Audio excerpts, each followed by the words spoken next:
This RealAg Radio podcast is brought to you by Economics. Everyone has questions about their farm. From general inquiries to in-depth fertilizer questions, find straightforward answers at nutrien-economics.com.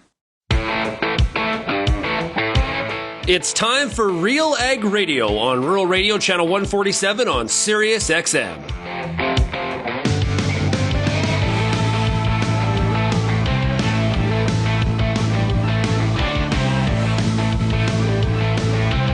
RealAg Radio and RealAgriculture.com is your home for insight and analysis of the issues that are impacting your farm business. Let's get real and get connected with RealAg Radio.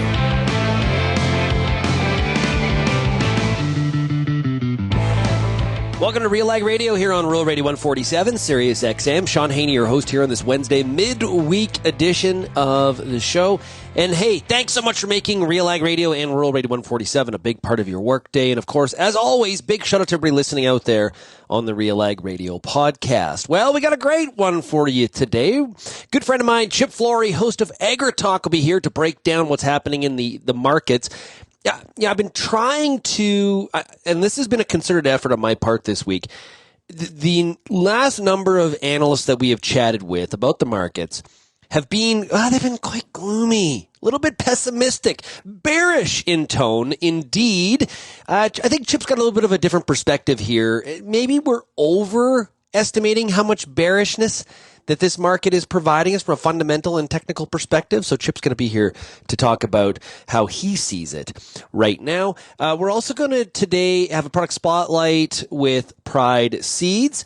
We'll be talking to Keith Bremner and Sara Meidlinger from Pride Seeds about their new Western Canadian distribution network for Pride Seeds corn. So we're going to hear about that today, a bit of a change for them. We're also today going to play the next episode of the Farm Safety Roundup. Yes, farm safety is so important. And today we're going to be joined by Dean Anderson. And Dean is a great resource when it comes to farm safety. Today we're going to talk about things you need, like sort of silent killers, so to speak. We're going to hazardous atmospheres, okay? And Dean is a great resource, like I said, so looking forward to doing that. And we'll also have time for the top ag news stories of the day. If you have any feedback on today's show, send me an email, shaney@realagriculture.com. You can also, of course, find us across all the different social media platforms. Also, you can call the RealAg feedback line, 855-776-6147. Yesterday, you heard Dave Carey from CCGA on this show, and the how under threat Bill C-234 is now. This is the carbon tax exemption private members bill, and it's in real trouble here if the senators don't reject the Senate Ag Committee's recommendations in terms of removing buildings out of the exemption. And this is such another example where common sense is completely not very common. And the fact that at this point, with all the discussion around this, how this liberal government, and I'll say this liberal government, even though we're talking about the Senate, because they have had great influence in what these supposedly independent senators are doing, this is crazy. There is no substitute. How are you supposed to heat your building when we're talking about turkey and poultry and hogs? How are you supposed to heat your building in the dead of winter without there's no solar doesn't get you there. Come on.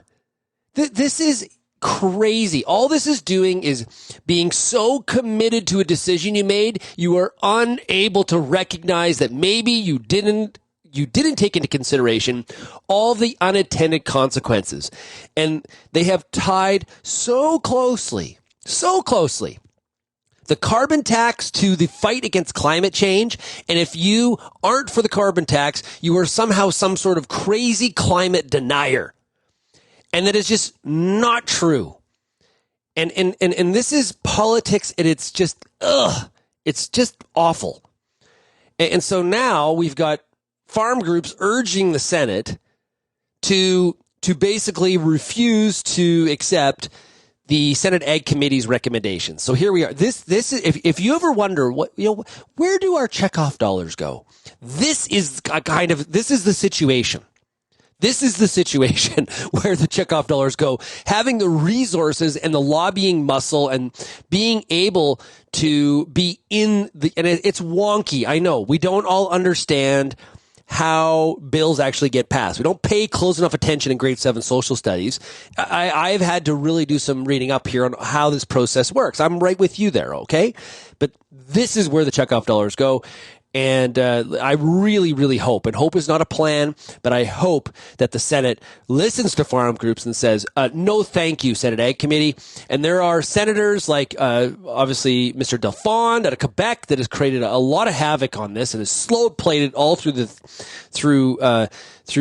history of this bill. And then if you look at Alberta Senator like Paula Simons, who came out of nowhere and voting yes on the amendment, This is some political drama, legislative drama. We wanted an independent Senate. We wanted the Senate to have maybe more of a role. Boy, here it is, and we're not liking it. And I guess there's a lot of people questioning whether or not the Senate is actually very independent at all. Let's take a break. When we come back, Chip Flory is here talking markets right after this. Your Co-op Grow team are your local experts because we live here too. Our agronomic specialists stay up to date with the latest research and technology to help support your entire farm operation. Talk to our team for advice tailored to your farm's needs. We have recommendations to help you optimize your crop yield and quality while enhancing the health of your land. Co-op, we're all growing together. Here for your farm, here for your family. Learn more at coop.crs/farm.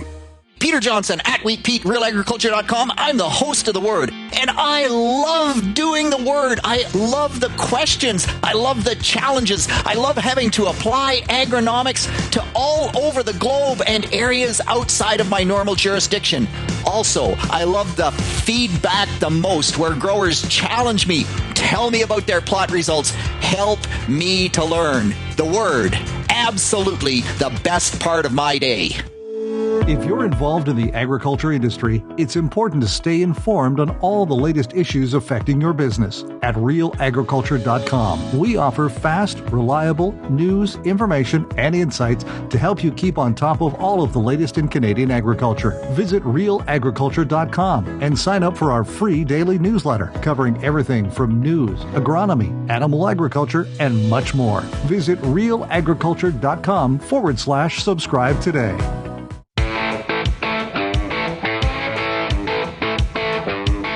Your Co-op Grow team stays up to date with the latest research and technology to help support your entire operation. Talk to our team for advice tailored to your farm's needs. Co-op, here for your farm, here for your family. Learn more at coop.crs/farm. That's co-op.crs/farm. Let's talk markets. We're chatting right now with Chip Flory, host of Agritalk. Hey, Chip, how are you? I'm doing real fine, buddy. How are you doing? I'm doing good. So, Chip, let's get a bit of a read on the markets here right now. I'll be honest with you. We've had a number of analysts on here over the past month and a half, and I have had a hard time finding people to not be a rainy gray cloud here in terms of the direction and what the outlook here is. You talk to analysts every day on the afternoon version of Agritalk. How do you break this market down here right now? Is that bearishness warranted? The way the markets are trading, I would say no. You take a look at the sideways pattern that we've got going in corn. That market has obviously found its downside limit. You can say that it's found its upside limit as well. We did get one close last week above $5. I wouldn't be a bit surprised if we don't see some kind of a retest of that high up around 509. But the ability of the market to say, listen, trading below 480, 475 just doesn't make a whole lot of sense, is a sign to me that the market is finding what it needs to put a floor in at that price level. Now, could we spike down to 460, even 450?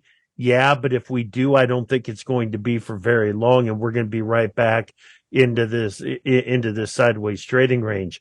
Wheat has just been a bleed to the downside, but it is showing some signs that it wants to put a low in. And then when you look at the soy complex, the soybean oil market is making new lows right now, but soybean meal is making new highs. We've got demand for soybean meal coming to the market. China bought some more soybeans this morning from the U.S. Argentina is basically out of soybeans. They're not going to be providing any product to the market. And by the way, Haney, this is the second time soybean meal is trading the Argentine drought. How often does that happen? Right. I mean, the meal market traded the Argentine drought while the drought was happening, and they were losing bushels day after day after day after day to the crop. And now we're realizing that they're going to be out of beans and not offering much product to the market, and meal gets to rally again. Cocker. Yeah, it's surprising as heck to me that the meal market is able to do that.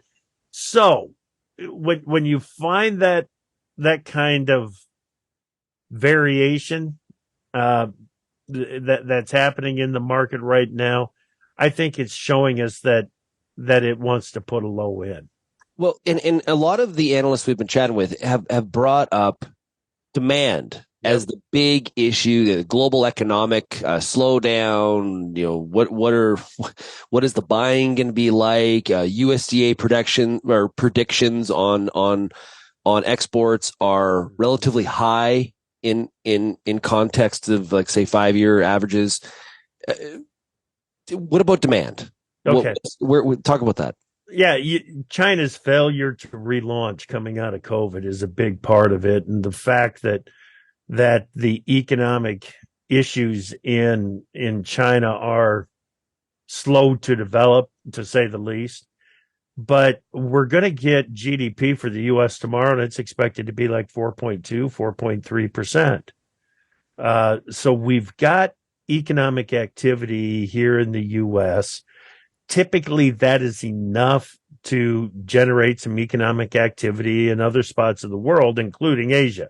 Yep. So I would expect that the resiliency of the U.S. economy, we can say what you want about Fed Chairman Powell and the Federal Reserve, but somehow, some way, even after they were as wrong in their outlook as they were a year ago, but somehow, some way, this economy does look like it's going to manage somewhat of a soft landing and start to turn back stronger. Now, is there still the risk of recession? Absolutely.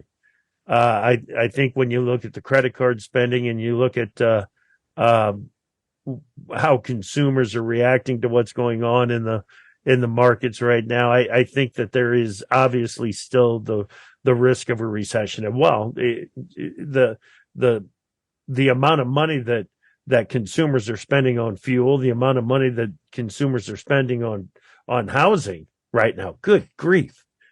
We just haven't had to do anything like this for the last 30 years.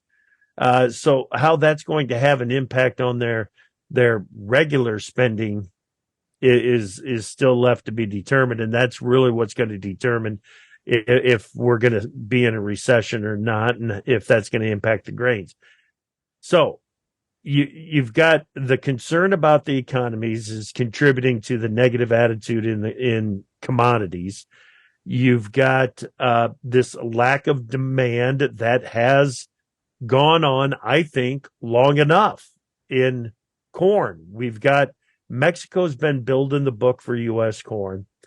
I gotta believe that Colombia is going to be in next. I gotta believe that South Korea is going to be building its book, that we're going to see Vietnam, Indonesia, Bangladesh. They're all going to start to fill their corn needs here fairly soon. And the U.S. has its shipping problems. I get it, but so does Brazil.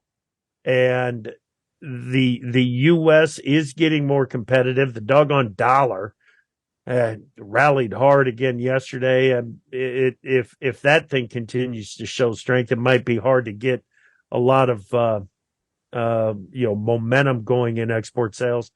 But eventually, the countries that buy corn are going to have to buy corn. They don't have their book filled with Brazilian corn. They got to buy corn someplace, and the U.S. is going to be the source. And then China's coming in and buying beans again. Yeah. You mentioned the shipping issues. We've got a strike going on the St. Lawrence Seaway. That's taking up a lot of the oxygen in Canada this week from a transport perspective. But in the U.S., a lot of talk about how low that Mississippi River is. What kind of impact is that having, Chip? Well, it's 20 to 30% lighter tows. When you're talking about having to take 20 to 30% of the product out of those barges, it just increases the cost of every bushel that you do move. And you would think that it would be reflected in some crappy basis along the river, but it's not really happening. There's still enough demand to fill those barges that basis is holding up. There's still enough demand, even though everybody says ethanol is struggling. There's still enough demand at the ethanol plants that the ethanol guys are competing against the river terminals for corn. The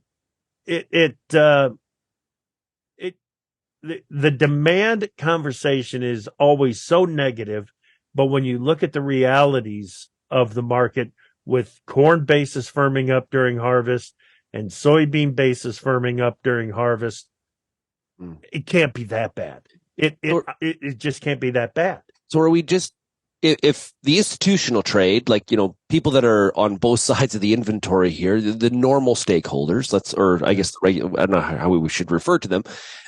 If they're comfortable with where the prices are today or where things are trading, are we basically essentially, if we're on the long side or long hopeful, are we waiting for those funds to sort of get a little bit of wait a minute here? This isn't as negative as maybe we thought. Let's go from short to long and, of course, try to make money on both sides of the trade.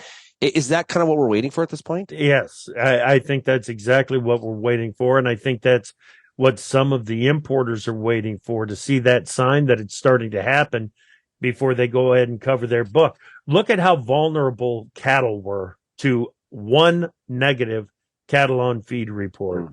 The funds and the institutional money had been on the long side of the cattle market for so long. I mean, some of those long positions had to celebrate an anniversary, maybe even two. And when you look at how long that money had been long in cattle, when it came time to get out, everybody wanted out at the same time. Just the simple fact that every contract didn't lock limit down and just stay there. And the fact that it could continue to trade through the end of the day on Monday, I thought was really impressive. I don't like the way that the cattle market tried to recover yesterday and then gave it all back by the time we got to the close. But again, that market is showing the ability to continue to trade, even though everybody wanted out of those long positions. Who was left to buy it? And that's the fact that somebody was in there on the buy side of that market, I think speaks volume of how much, flexibility there is. But Haney, I think once the funds decide that it's time to get out of short positions in corn and in wheat, because doggone it, the markets just aren't going down like we thought they would. Yeah. I think that triggers a lot of the activity in the cash market that we're looking for too. I love a good candlestick chart and looking at some of the flow of the market. You just mentioned something I think worth explaining to the audience here before we close. In any commodity, how we close compared to the range is important, right? And you referred to cattle there. When we close well below the highs of the trade of the day, it shows lack of commitment. People have exited before the day. They don't want to be holding that. They're not as committed to that position. They don't want to risk the overnight trade. Is that the way to explain it? Yeah, it is. 1988, 1989, I met a guy by the name of Roy Postel, Kickapoo Analytics. He was there on the floor of the Board of Trade, and the question he asked every day was, where did it open, where did it close? Where did it open, where did it close? And you can take so much from that. And, when you get those days where you do spike to the upside, you fall all the way back and you close below the opening range, that's a momentum killer. Or if the trend is down and the momentum is to the downside, and the market trades higher, it early in the day comes back down and closes below the opening range, that adds to the downside momentum that's in that market. So we talk about it every afternoon on Agritalk, where the market closed compared to where it opened for wheat, corn, and soybeans, probably even cattle and hogs. We're going to talk about that because where did it open, where did it close, where did it open, where did it close? Yeah, and just like, hey, if when you'll hear a lot of people like yourself will say, and we close at the top of the market, right? That's that's a good sign, right? So, hey, Chip, really appreciate it. Everybody, if you don't tune into Agritalk, please do so. AM and PM show. Check it out at agritalk.com. Chip, thanks a lot for joining us. You bet, Shaun. Thanks, buddy. We'll see you on Friday.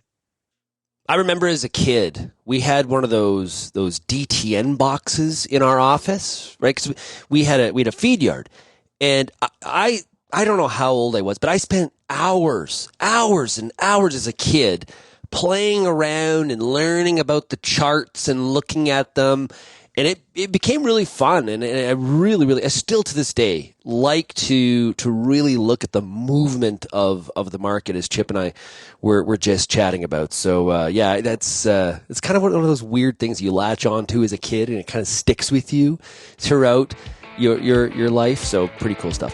We'll be right back on RealAg Radio here on Rural Radio 147.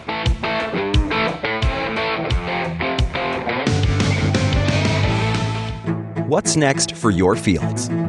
At Pioneer, delivering industry-leading genetics drives everything we do. From the scientists in the lab to our local teams with boots on the ground, we are determined to get there first. Developing top-performing products, proven in more growing conditions than ever before. Pioneer. What's next happens here. Visit pioneer.com/Canada to learn more. There's a reason we call it the Corn School. Videos on everything from planter setup, weed control, field trial results, yield strategies, and so much more. The Corn School on RealAgriculture.com has the information and advice you need to help you succeed. Brought to you by Pride Seeds and BASF, Corn School episodes are available at cornschool.com, from RealAgriculture.com, or as a podcast from your favorite streaming service. Download the latest podcast today. I get to spend every day talking to farmers in the ag industry through RealAgriculture.com and RealAg Radio. But nothing is more fun than speaking to an audience live and in person. If you're planning an ag event, book a Real Agriculture speaker to make it a successful and memorable experience. Email shaney@realagriculture.com and you can book myself or any other Real Ag personality to speak at your event. Bring your audience all the fun, insight, and energy of Real Agriculture.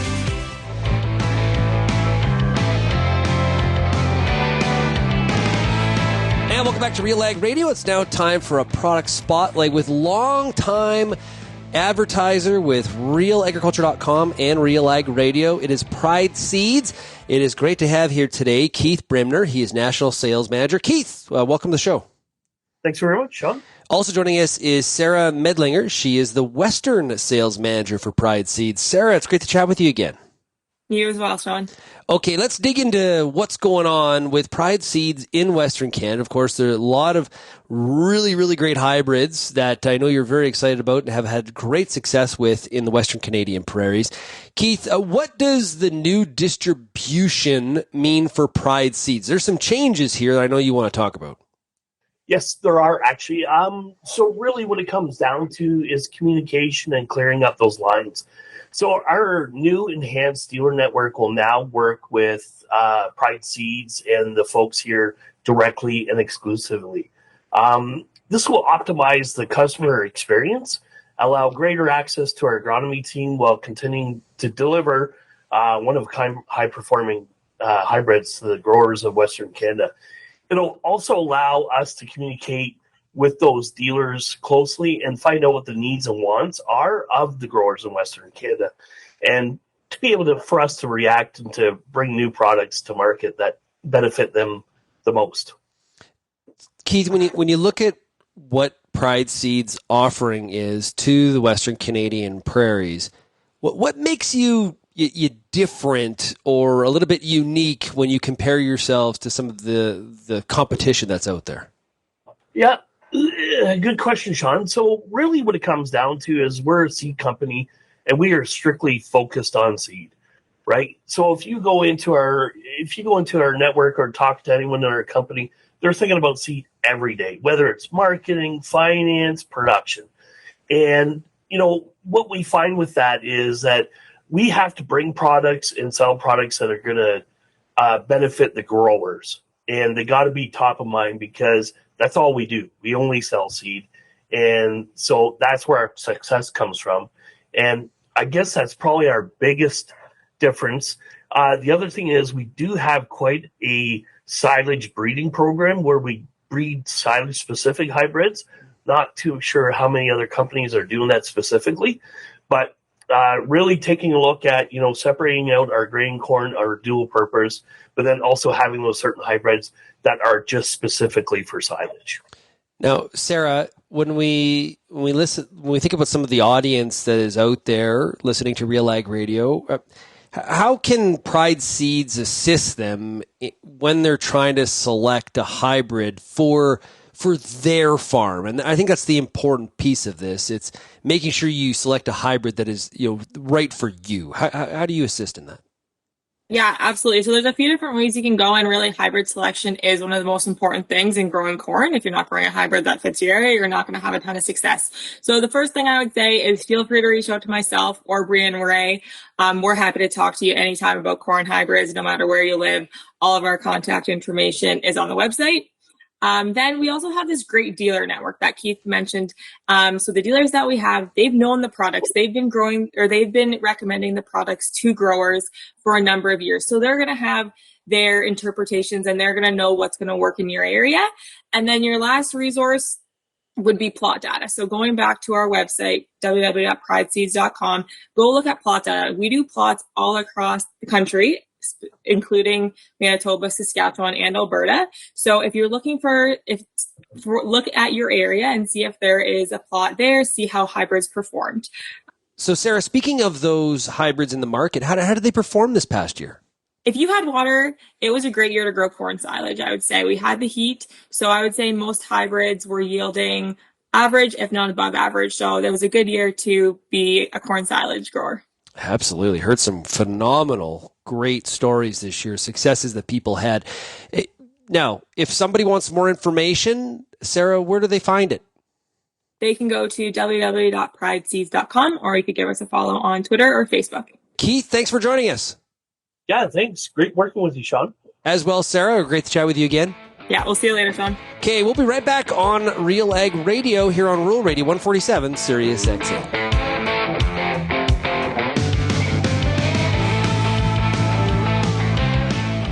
Infuse some energy into your next corporate event, customer meeting, or conference with RealAg Radio, Canada's national agriculture radio show. Create a unique experience at your next event with host Shaun Haney, broadcasting RealAg Radio live on Sirius XM, featuring exciting guests, captivating interviews, and the latest news from the agriculture community. Contact advertising at realagriculture.com or call 587-787-1795 to book your on location with RealAg Radio today. What were the issues in your fields this year? Did you do a soil sample? What is your soil sample telling you about some of the nutrient issues that you might be having going into next year? What herbicides did you use? What residues you might be concerned about? What weed issues did you have? What crop residues did you have? How well do you know your fields? Get the answers to all the questions you have about your pulse crop at the Pulse School on RealAgriculture.com.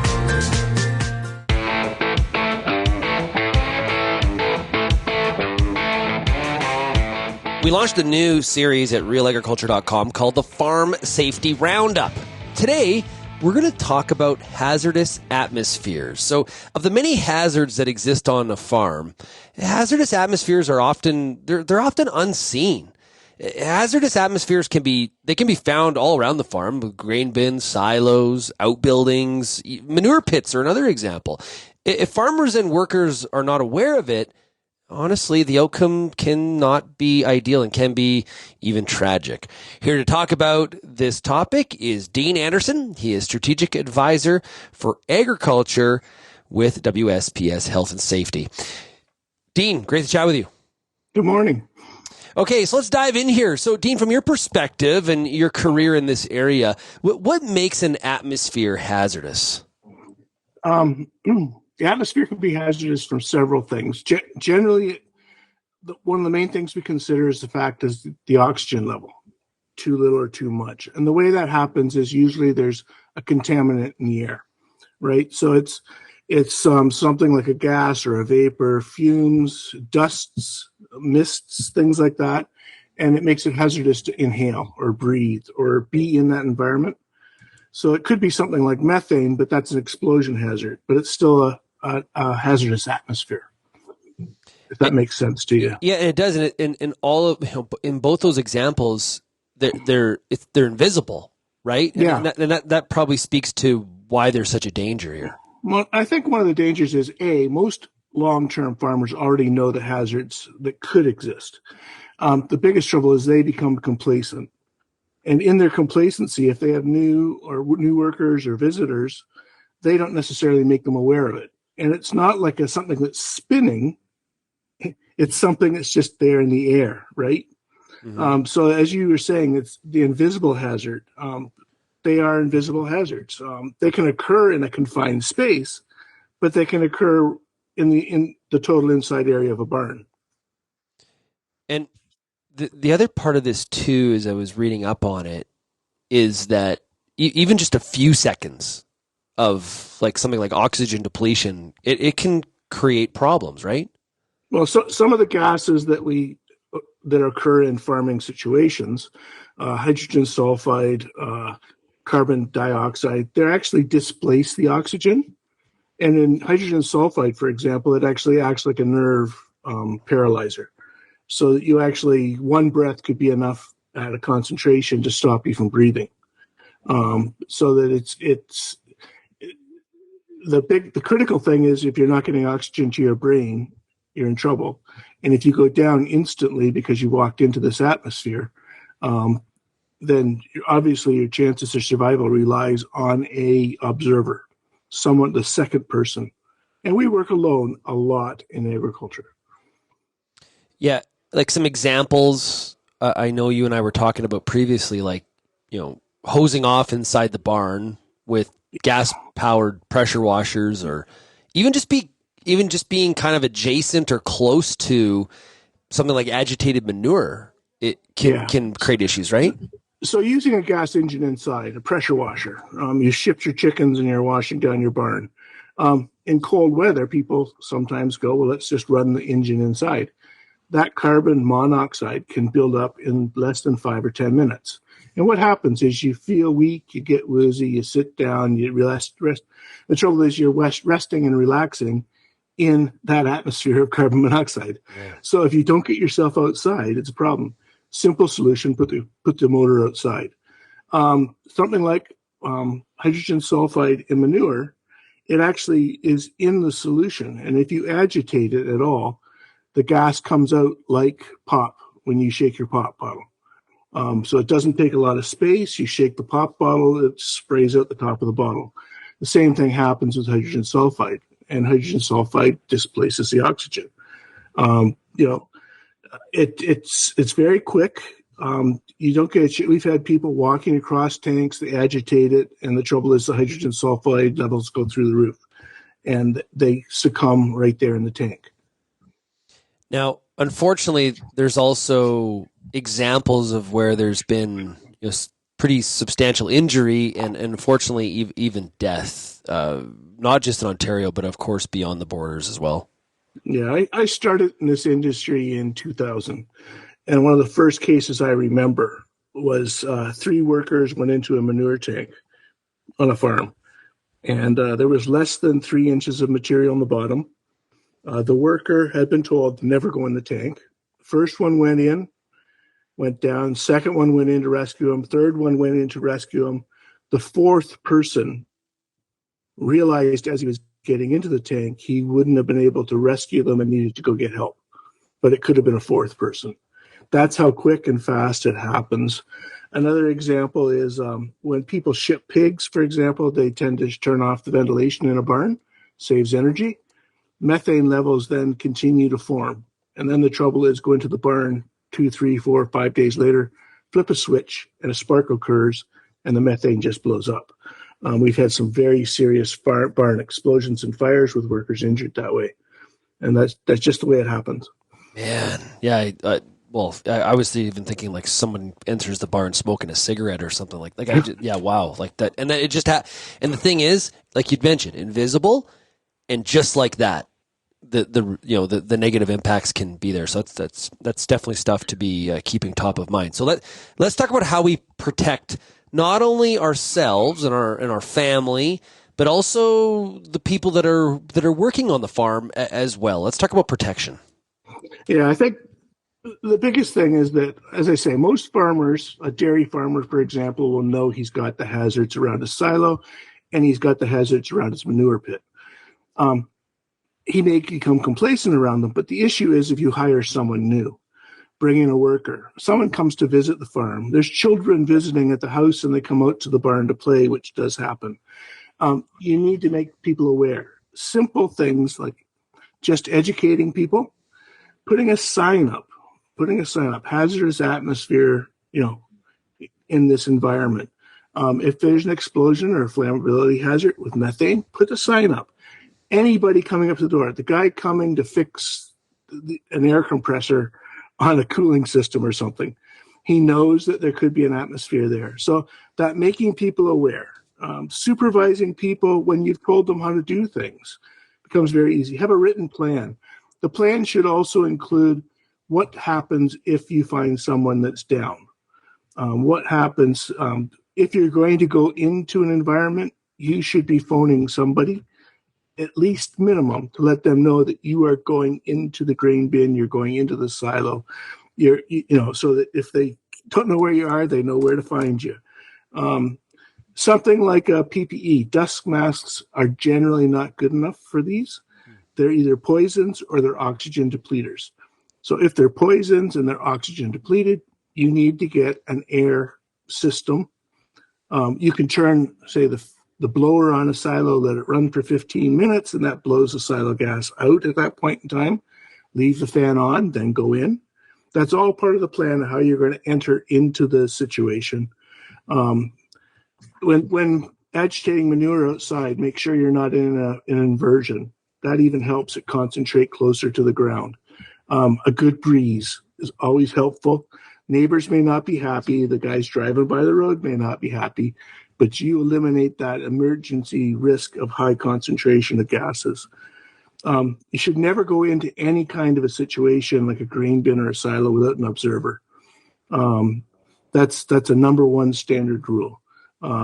If you go in, no one knows where you are when they come to try and find you. And if you're up the silo, they're going to look around the barn for a while before everyone starts climbing silos to look for you.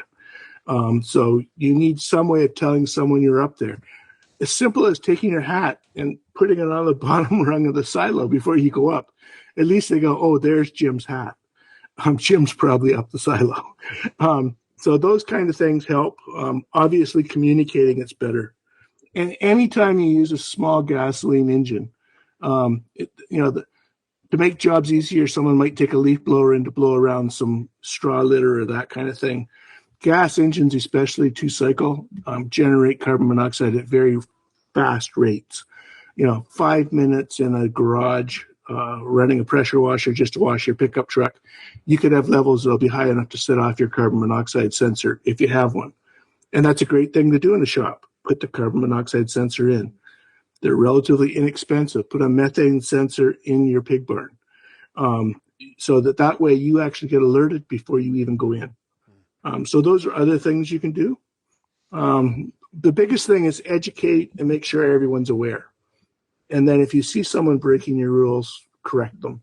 Don't let it slide, because it's when you let it slide, you're going to be in town. Kids will be playing where you've told them not to play, and you'll have a bad incident. Yeah, and people interpret no one said anything as acceptable behavior, right? So let's talk about that in terms of the accountability and some of the benefits of going over those rules regularly. You can have things written down, like a written plan, like you said, but there's some regularity in going through those procedures and those rules that really do provide a benefit to getting everybody's head wrapped around what needs to happen if there ever is some sort of a major crisis. I think the idea of communicating and doing it when it's fresh in mind.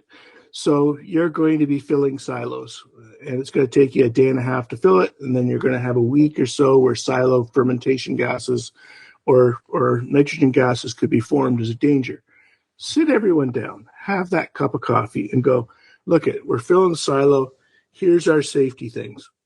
We're going to make sure we do this. We don't go in. Once we're finished spilling it, we're going to make sure the blower's on for 15 minutes before we go in. We leave the ventilation on. The same type of thing would happen if we're going to move manure today. I'm going to turn the agitator on at 10 o'clock. Everyone needs to be aware that if they smell rotten eggs, they're in the wrong place. They need to move. So refreshing people, what if there is a scent such as hydrogen sulfide with that rotten egg smell, they're aware that they're in the wrong place. There's a danger. That's why we put the smell in natural gas around homes, right? You don't stay in your home when you smell natural gas. You get out and go to the neighbors, and then you dial 911.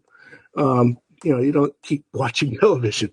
It's just not what you do. So the idea of a quick tailgate talk, or however you toolbox talk, or that type of an event, if it's family members, kitchen table as everyone's having breakfast. Look, we're doing this today. We haven't done it for a year. Let's sit down and just remind ourselves what the safety things are. Let's remind ourselves that if you see me in there and I start to look pretty pink, but I'm looking really tired, it's probably carbon dioxide poisoning. Get me out of the building. Get lots of fresh air in. Yeah. Carbon monoxide goes on your system like that a couple breaths. The nitrogen dioxides and the hydrogen sulfides, you should go for medical attention. Nitrogen dioxide turns into nitric acid in the lungs, and it can cause long-term permanent damage because the acid in your lungs will burn your lungs. So just because you feel good when you get out doesn't mean you're clear of danger. You need to get the nitrogen out of your blood system, and that's just like scuba divers have to get nitrogen out of their blood. I think here, Dean, as you're going through this, I think it's important to reinforce that, having the written plan, having some of the tips, the what to do if, those are things that I think a lot of farms are doing more and more, but they're going through with themselves and their employees. But earlier we mentioned the word family and kids. It's important to go through it with them as well so that they understand, not just, stay out of there, but understand the why and the what to do just in case. Well, first of all, we want them to be the future farmers. They may choose to be a doctor or a lawyer, but in reality, most farmers want their kids to take over the farm. So you need to keep them safe, right? Don't let them just be children and run around. You've got to give them rules. And that's the same thing if you're moving a tractor, you're moving livestock, or you're going to have a dangerous atmosphere. They need to know what the signs are and what to do. The other thing is, believe it or not, they might actually save grandpa. Yeah. If they know the danger and they know what to do, and they know how to dial 911, and they know how to give the fire code so the fire department finds the right laneway, all of those kind of things. If the children learn that at an early age, it's not just about the hazardous atmospheres. It could be about a fall. It could be about being pinned by an animal. It could be getting struck by a piece of equipment. So you bring the kids up knowing how to respond to incidents and not be afraid of them, but be respectful. I think that's an important thing. 70% of our farms in the province of Ontario, it's business and home are the same location. So it's very difficult to remove one from the other. Yeah. And so if you're going to allow your kids to do it, they need to be able to do it and recognize hazards. And if you don't help them recognize hazards, they're going to get into trouble. Maybe when they're 7, maybe when they're 15, maybe when they're 20. But if you start at a good stage, then it becomes part of their behavior, it becomes part of culture. And that's very important for elderly people around the farm. Our farming age has gotten older. They tend to do things because they're very complacent and have done it this way forever. But youth and new workers have never done it before. And so that's why it's so critical to go through the awareness, the education, and the level of supervision. Great points. I want to encourage everybody, if you do have additional things to share around this topic, maybe it's an experience you had on your farm, or maybe it's telling the story of what some of the things you do to really reduce the risk factors around hazardous atmospheres, send me an email, shaney@realagriculture.com. Also want to mention that there's free resources like tips for tailgate talks, as Dean mentioned, checklists, video articles. Just go to wsps.ca/farm safety for some of those resources. Dean, really appreciate you joining us today and sharing some of your knowledge and expertise. Thank you so much. Shaun, I love the opportunity. Getting the message out is what is the most important part of all of this. When we come back on Real Ag Radio, we got time for the top ag news stories of the day. You're listening to Real Ag Radio.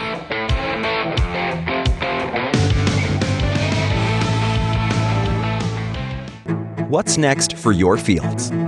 At Pioneer, delivering industry-leading genetics drives everything we do. From the scientists in the lab to our local teams with boots on the ground, we are determined to get there first. Developing top-performing products, proven in more growing conditions than ever before. Pioneer. What's next happens here. Visit pioneer.com/Canada to learn more. Canola is more than just a pretty face in the prairie landscape. It's a big business, both here and around the world, that requires you to be informed and up to date on everything it takes to grow a successful crop. The Canola School on RealAgriculture.com has an expert library of video resources covering markets, agronomy, and more to help you grow a healthy and profitable canola crop. Visit canolaschool.com today. Brought to you by BASF Canada and Invigor Hybrid Canola.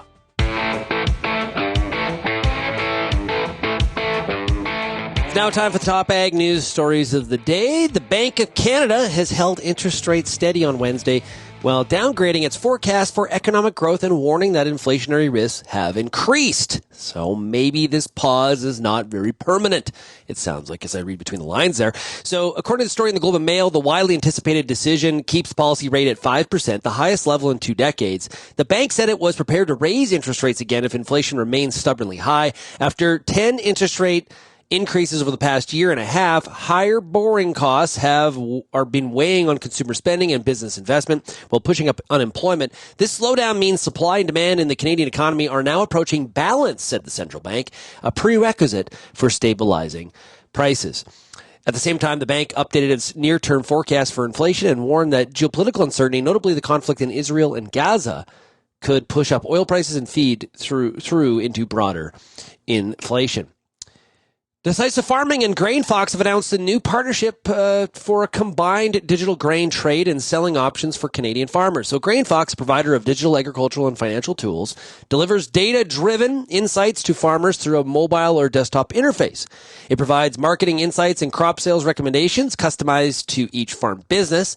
So by integrating this tool with Decisive Farming capabilities such as Farm at Hand, all data will be accessible and optimizable so customers can cut through the clutter and make more informed decisions, according to a press release from Grain Fox. And of course, we talk regularly to Neil Townsend of Grain Fox about the markets here on this show. There's a new executive director at Alberta Grains. Now, Alberta Grains is the amalgamation of Alberta Wheat and Alberta Barley Commissions. Mike Flynn is the new executive director. I interviewed him actually earlier today. That interview will be up on RealAgriculture.com. But I did ask Mike, okay, so give us some of your background and why you're interested in the industry of agriculture. Here's what he had to say.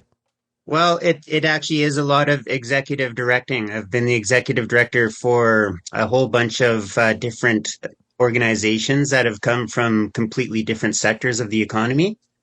So I was the executive director for the Calgary Police Commission, it was called the Urban Development Institute at the time, but now it's known as BUILD, which was the group for residential home developers and home builders. So that segment of the economy. I have been the executive director in the oil and gas industries for the land administrators, and I've also been involved with the wildfire efforts in my most recent occupation. So it's really been all over the map, and I have to say I'm particularly excited about the steep learning curve that I'm about to enter into, because the more I talk and see, the more how dynamic I realize the members are of my association and the agricultural industry in general. That was Mike Flynn, new executive director with Alberta Grains. Encourage you to go to RealAgriculture.com, or it's actually on our YouTube channel too, that interview with Mike. So congratulations on him joining the ag industry, as he's got a pretty substantial background there in leadership.